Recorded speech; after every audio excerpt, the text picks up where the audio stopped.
actually.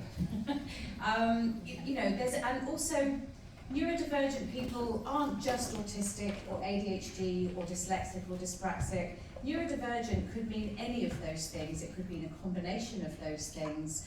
And I think more and more and increasingly what we're realising is anybody with an unusual neurotype could be incorporated into this group. And everybody with an unusual neurotype tends to struggle with the same things in the workplace.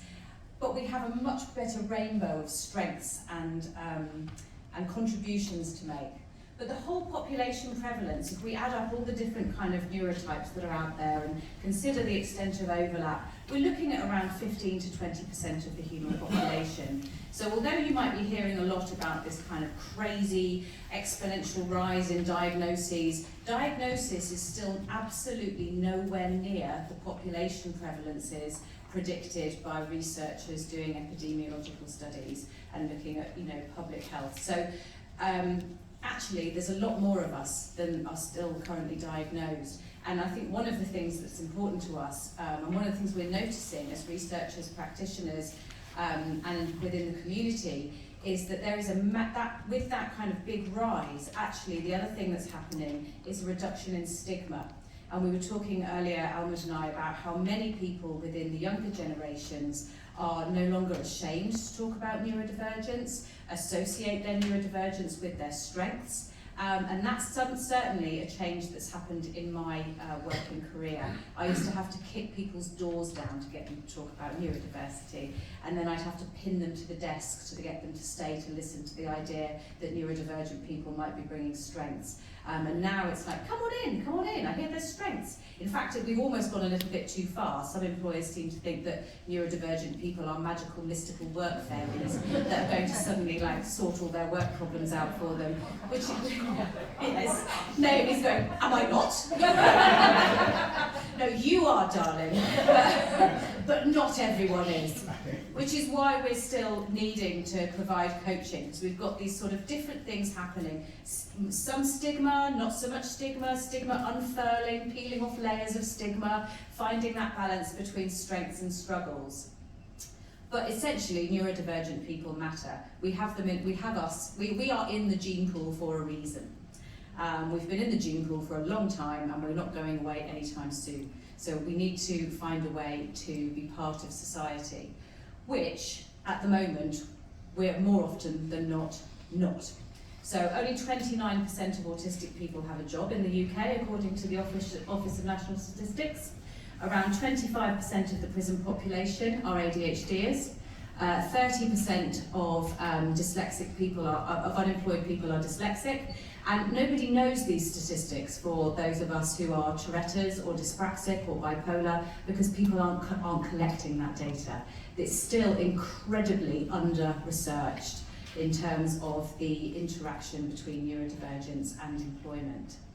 However, we also are very, very clear from research that access to healthy work, and I use that word healthy quite deliberately because negative and toxic workplaces are not healthy, but access to good work, access to work that makes us feel fulfilled, that lets us feel like we have a career and that we're valued and part of our society is absolutely crucial for mental, financial and social well-being. So, coaching helps us bridge that boundary, but good coaching isn't a guarantee. So, as mentioned by Stephen, I've been doing this work for over 20 years now. I started working for Access to Work as a coach in 2002, doing workplace needs assessments and coaching, and also working for DWP-funded projects, working with people who are long-term unemployed, and absolutely, it's the same group of people. I very early on noticed the overlap in the people that I was seeing through Access to Work who were in work but vulnerable, and the people who I was seeing in unemployment who were almost all neurodivergent. I mean, I don't have to tell you what the differences will be. You know, it's a really quick lesson in systemic racism, in the impact of poverty, in the impact of a lack of scaffolding provided in education, what that leads to. So the populations had differences in terms of their environment, their background and their history, but they didn't have differences in terms of their skills, their abilities, their potential, their strengths. I once did some IQ profiling on some people we were going to work with in a prison in southeast London, and they had the same IQ profile as the people we were diagnosing who were at medical school at St George's Teaching Hospital in Tooting. High visual spatial reasoning, very low working memory, but the same heights and the same peaks. And there are some very clear differences between that cohort that were in prison and the cohort that were in medical school, and I don't need to tell you what those are, but that was a really insightful moment for me. Before I started Genius Within, I worked for a number of other providers, and honestly, I was shocked at the quality of coaching provision. At this point, I had an MSc in occupational psychology, I was becoming chartered, and I had done a lot of coaching work. I was actually teaching on the Institute of Leadership and Management Level 5 Professional Workplace Coaching qualification. And what was passing for coaching in the disability support sphere is not what I would have called coaching. It simply wasn't professional coaching at all. And I would find myself doing assessments and recommending coaching and then just going, oh, I hope you get someone decent. Because the difficulty is with our client group, particularly then, and particularly when the internet wasn't as fabulous, or not fabulous, widespread as it is now, people aren't informed consumers of coaching. A lot of our clients haven't had coaching before. They don't know the difference between a good coach and a bad coach. And so when they get when they have a bad coaching experience, their tendency is to think, oh, here's another thing that I've failed at. Here's another thing that hasn't worked for me. It must be me. I'm not even able to get any kind of support via coaching, and nothing is working. So it actually is really dangerous, I think, for poor quality coaching to happen in populations of vulnerable people who aren't informed consumers and can't go back and say, do you know what, this isn't working with this person, can I have a different coach please? So, coaching provision, good quality coaching provision, was very much a motivation for me when I set up Genius Within. I knew I couldn't kind of make coaching, I couldn't affect the policymakers' decisions on, regulating coaching and all of that. But what I could do was role model what good coaching looks like and set up a company that was conducting good coaching, that was evaluating coaching. We evaluate our coaching. We don't just do the happy sheets. Did you like your coach? Was it lovely? We actually take performance measurements from our clients before they start their coaching on how well they're doing at work across the different topics like memory or organisation or self-advocacy. We ask their managers for the same scores, and then 3 months after the coaching is finished, we go back and get their rescores so that we can see that there's been I'm going to use the word, distance travelled. I used that once when I started my PhD with Almuth, and she said to me, Nancy, in academia we do not say distance travelled, we say the magnitude of the effect. It was very funny. But there we go, I've said distance travelled. So to sort of follow that research up, Almuth encouraged me to do a PhD. I think her actual words were, you're already doing the research, Nancy, how hard can it be? Well, I can tell you how hard it can be now, actually, there is a difference. But I did learn a thing or two in this time of being a coach, of recruiting coaches, of training coaches, of setting up systems to monitor quality, to understand the impact, and then researching what's underlying that. So when we do have a performance improvement, how is that happening? Is that people actually, is that a reduction in stress? Is that people having more faith in themselves? Is it the implementation of good strategies? Is it are they actually changing the way they think? The answer from my PhD, in short, is yes, all 4 of those. But different for different people. So, Genius Within has been going now for nearly 13 years, and in 2023 we delivered 44,000 hours of coaching in the UK, the US, and a few dotted places around the world. We worked with 5,500 people, not just people in work, but people who were in prisons, people who were long-term unemployed, people who were at the top of their career and needing to be able to cope with that, people who are in very vulnerable employment and worried about losing their jobs, And we have around 200 coaches, and our coaches, I'm proud to tell you, are 87% neurodivergent themselves. They all have a qualification in level 5 or above as professional workplace coaches, but heretofore there has not been a specific qualification that covers the whole of neurodiversity. And this is one of the things that Almuth and I are kind of working on. So good coaching works. I told you about the kind of before and after measures, and these are the most common topics that our neurodivergent people come to coaching with. And this, by the way, doesn't differ with their neurotype. It's almost always the same topics.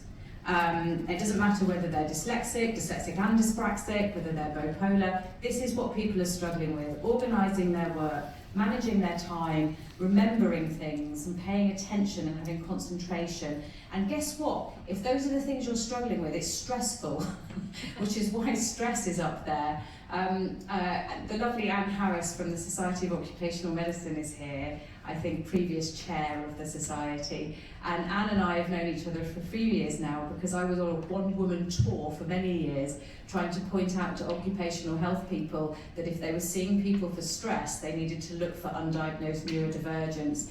Because if your problem is a cognitive deficit, it doesn't matter how many mindfulness exercises you undertake, you're going to need a strategy. And so, you know, there's a limit to what standard mental health support can do for a neurodivergent person. But also understanding strengths. That is the topic that comes up over and over again. Who am I as a neurodivergent person? What does this mean for me? What can I do? What can I not do? Where should I be? Am I in the right job? What's possible for me? And kind of taking stock of all of those things that we take for granted, that we assume everybody can do like us, but actually not everybody can do like us. And they are the things that make us that. So you can see that, you know, in the percentages, you can see that on average, we get a great improvement in each of those topics, and people find on average 4.5 coaching sessions leads to quite a lot of growth and quite a lot of development, and there's the sciencey bits for those of you that care. Got to put the percentages in for those of you that don't. But those of you that care, just notice the size of those Co&D values. Just see those Co&Ds and weep. Yes. So our hopes for this book are that we can improve coaching quality for all, across all providers. I'm now starting to think not just about genius within. I feel like this book cements the fact that, you know, what does good coaching look like? What does good coaching look like in the neurodiversity space? Can we train that to other people? Can other people do it as well as, you know, my core group earlier? Can we create foundational principles that are teachable, transferable, portable? Yes, we can. And this book is the start of trying to share that wisdom so that all neurodivergent people get good quality professional coaching when they have this support in the workplace. We also think it will be very useful for general coaches who aren't specifically looking for neurodiversity themed work, but who will come across neurodivergent people in the course of their work. And more that's the case. You know, as awareness has grown, Gen Z and Gen Alpha are all getting diagnosed, and all of the Gen Xers in the room are going, oh, I thought everyone was like that. Oh.